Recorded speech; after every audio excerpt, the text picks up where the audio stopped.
Alright, well, first and foremost, it's been a long time since I've actually done a narration, but I'm gonna go right into it.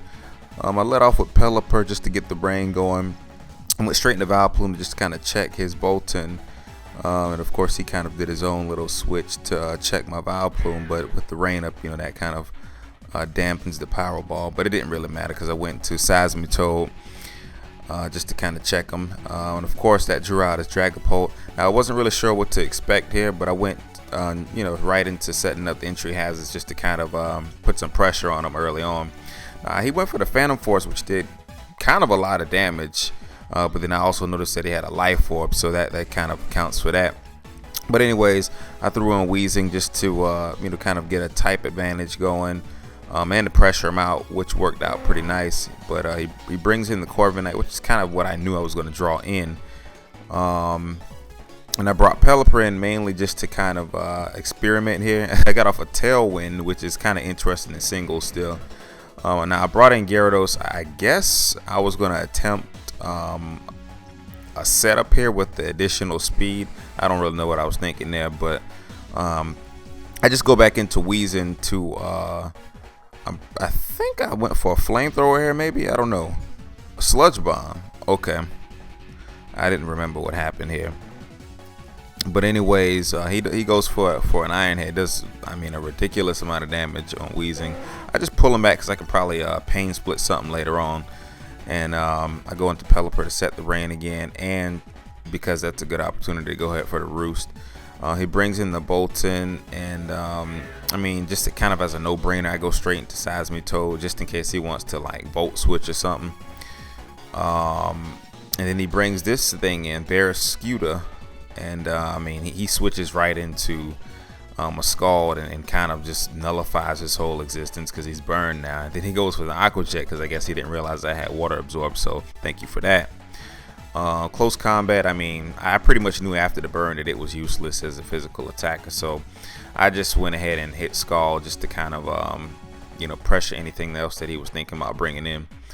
But he brought in Corviknight. And it pretty much suffered the same fate. I hit him with a Stab Scald with the rain going, so he did some decent damage and got the burn. And then now it's just a matter of just keeping the pressure on with the Stealth Rocks and everything. So we're just kind of going back and forth, Defog, Stealth Rock, Scald, and that's pretty much what's going on right here.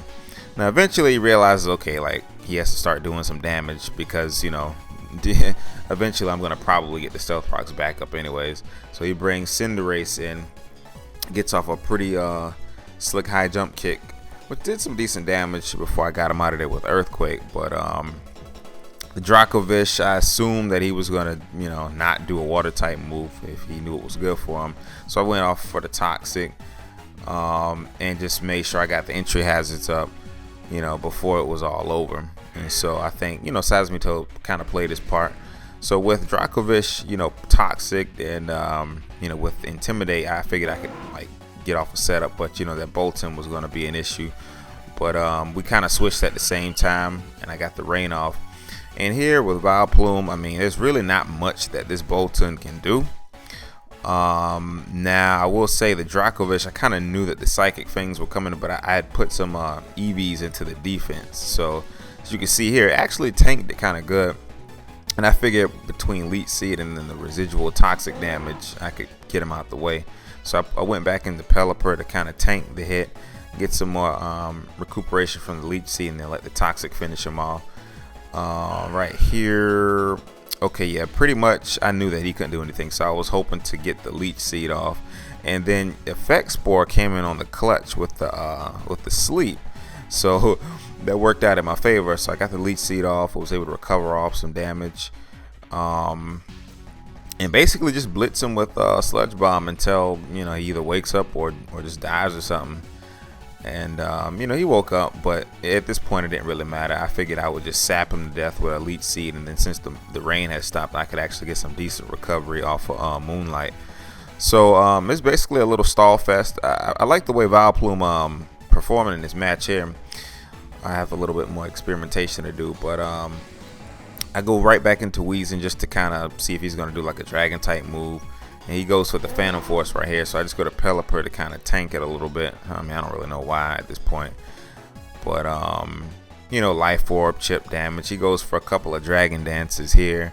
I go for the Roost just to, you know, for the opportunity, and just to see how much I can take from this thing and let him wear himself out. But you know, anyways, he goes for the Phantom Force. I'm pretty sure it kills here if I remember correctly. Yeah, that's a kill. But the Life Orb, you know, takes him out. So I mean, that's pretty much a wrap. It was a pretty, you know, good battle. You know, I used I guess you could say somewhat of an experimental team, Poison Water, and it worked out pretty good. But it's been a long time since I actually did a narration, and you can probably expect more to come. You know, although passively. But anyways, great battle. Stay tuned. I'm out.